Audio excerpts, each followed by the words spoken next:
Good morning, students. This is your computer class, and as you know that in our previous class we have started lesson number 7, that is Visual Basic 2008, and we have understand about what is Visual Basic and what is event driven programming and what are the modes of VB program like design mode, run mode and break mode. Okay. So today we will move to the next part of this lesson. So kindly keep your computer book during the class. Okay. So students, in this chapter today we are going to learn about starting Visual Basic 2008 and VB Integrated Development Environment, that is called IDE. Okay. And we will see the components of Visual Basic 2008 IDE. So first of all, let me start from the Visual Basic 2008. So students, to start Visual Basic 2008, first of all, you have already know that you have to download this software and install it on your computer firstly. And after that, you have to click on the start button, all programs, and go to the Microsoft Visual Basic 2008 Express Edition. Okay. So whenever you click on that, the Visual Basic 2008 IDE will open. So it will look like that. You can see that this is the Visual Basic 2008 IDE, that is called Integrated Development Environment. This is the start page, or you can see the start screen of VB. Okay. And the VB IDE consists of few panes. You can see that there are some panes like recent documents or recent project pane and getting started pane and VB Express heading panes. This is okay. So the recent project pane displays the list of projects that have been created by you in the recent past. Okay. If you have already created some projects in Visual Basic, so you can see all the listing in this pane, and you can even open any projects from the click on the open button.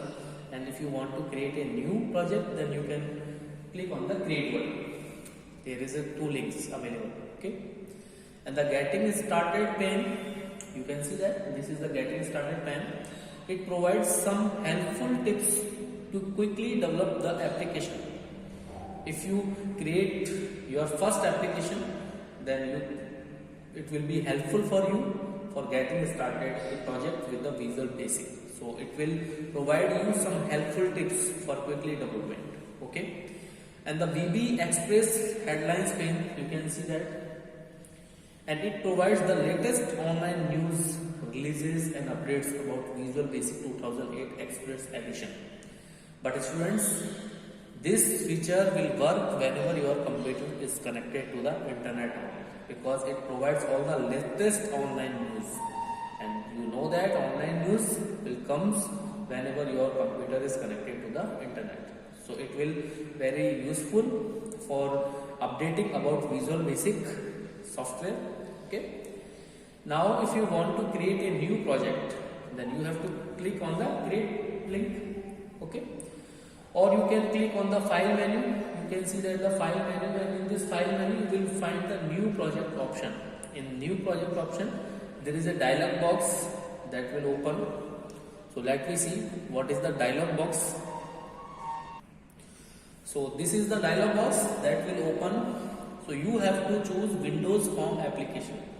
Yes, student, there are many kinds of application that we can create in Visual Basic, like WPF browser application, means as a kind of web pages, or console application as a kind of C and C++ programming, class libraries, and there is a many kinds of available installed templates, but you have to click on the Windows Form application.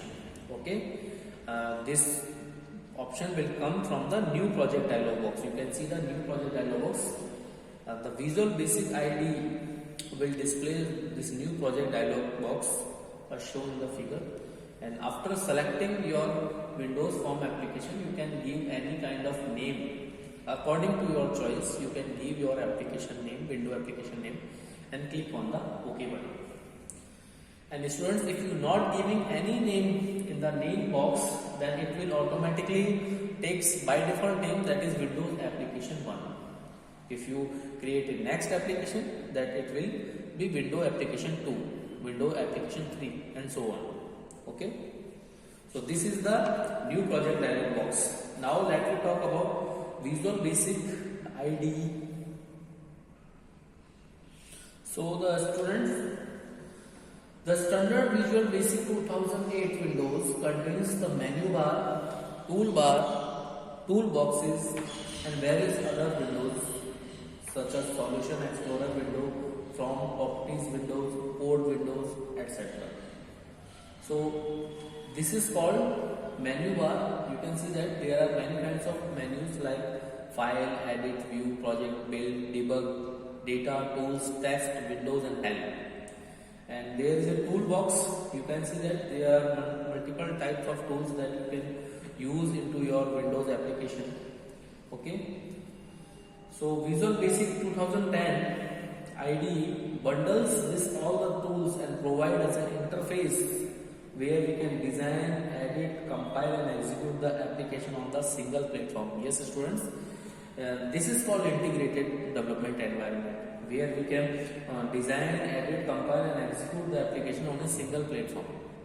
And this is the single platform where we can design or develop or debug and execute your application.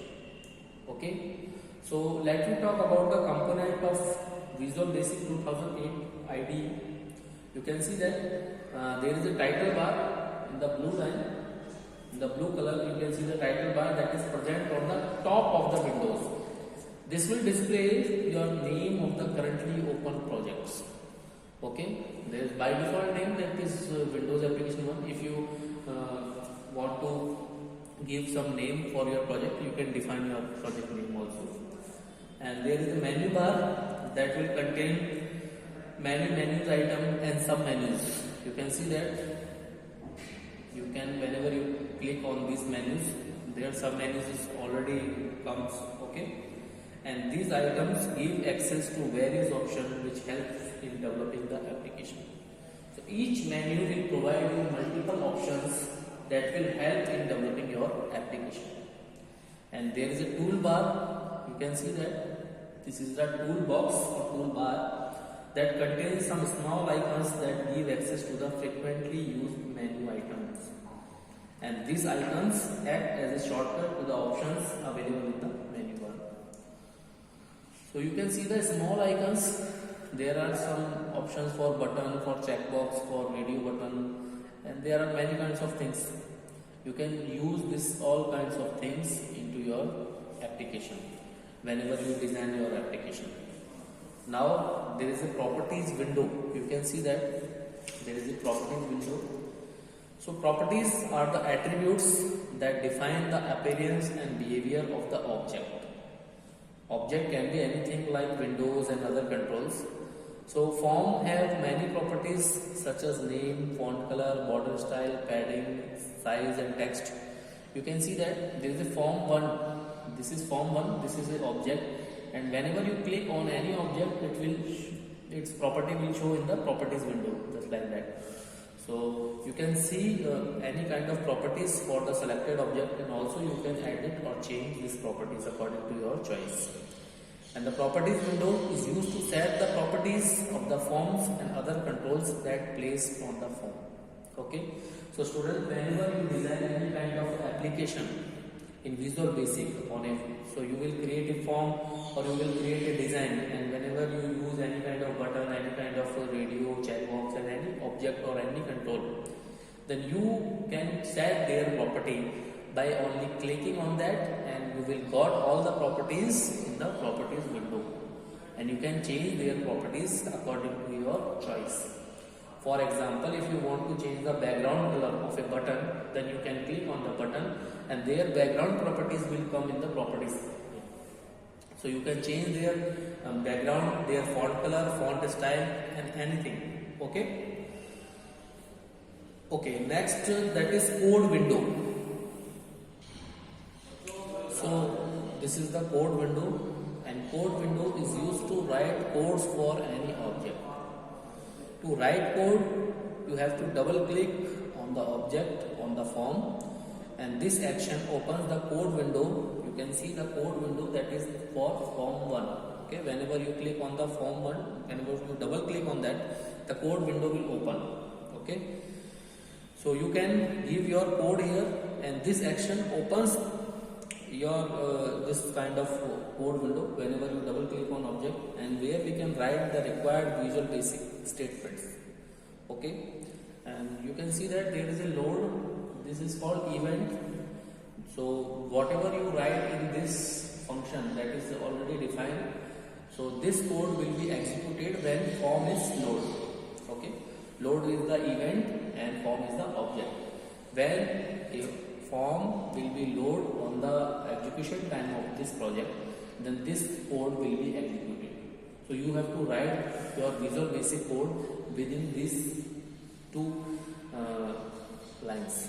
That is for opening a function, that is form load function.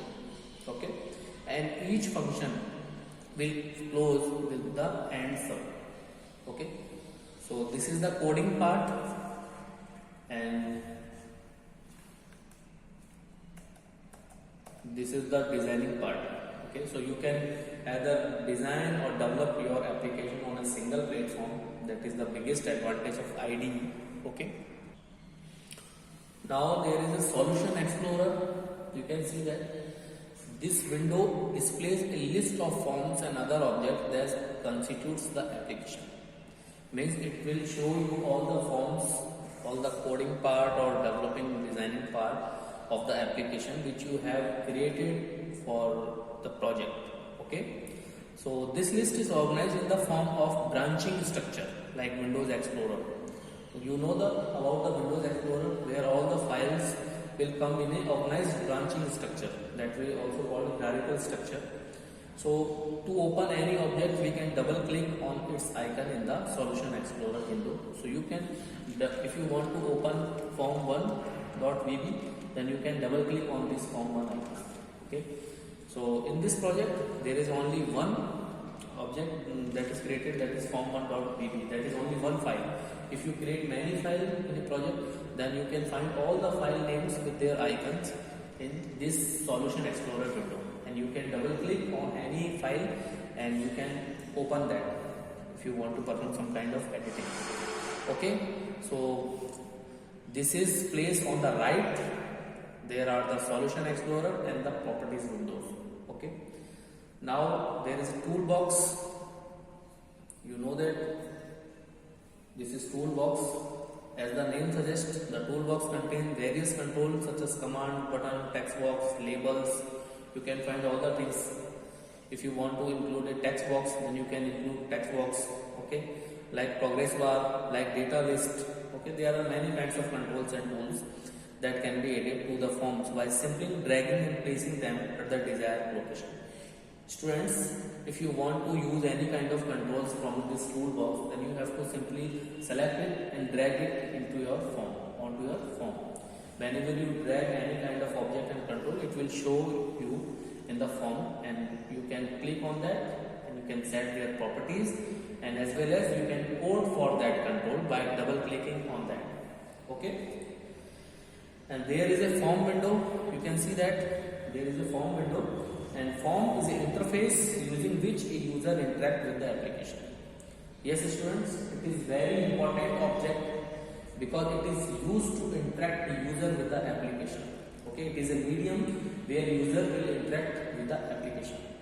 And a form contains many controls elements like labels, text box and command buttons, because whenever you design any kind of form, you will use text box, labels, button, radio button, checkbox. Okay, and using these controls, when your user can enter any kind of data and give instruction to the application. You know that whenever you visit any kind of website and there is some online form, then if you want to give your data to the website, then form is the simplest method where you can enter your data, and after entering your data you can submit your form. Okay, so similarly By using form, you can enter your data here and give instruction to the application. And the form windows provide us with a blank form where we can place various controls as per our requirement. You can see that by default Visual Basic provide you a blank form. This form is blank. Okay. So you can create your own form according to your requirement by taking any kind of controls from the toolbox. Okay students, so it will be very easy, and for using any kind of controls and object from the tools menu, so you have to simply select it and drag it into your form. After dragging, you will able to display that control on your form, and by setting their properties and by double clicking on that, you can code for that object. Okay. So in this class, this is enough for today. It's time to your homework. Kindly revise all explained points of today's class from your book. Students, complete your computer work till chapter 6 into your copy. If you have not completed, then complete it soon. Thanks for taking this class. Have a nice day, stay safe and healthy. And if you have any doubts regarding this class, then feel free to ask me. Okay, thanks.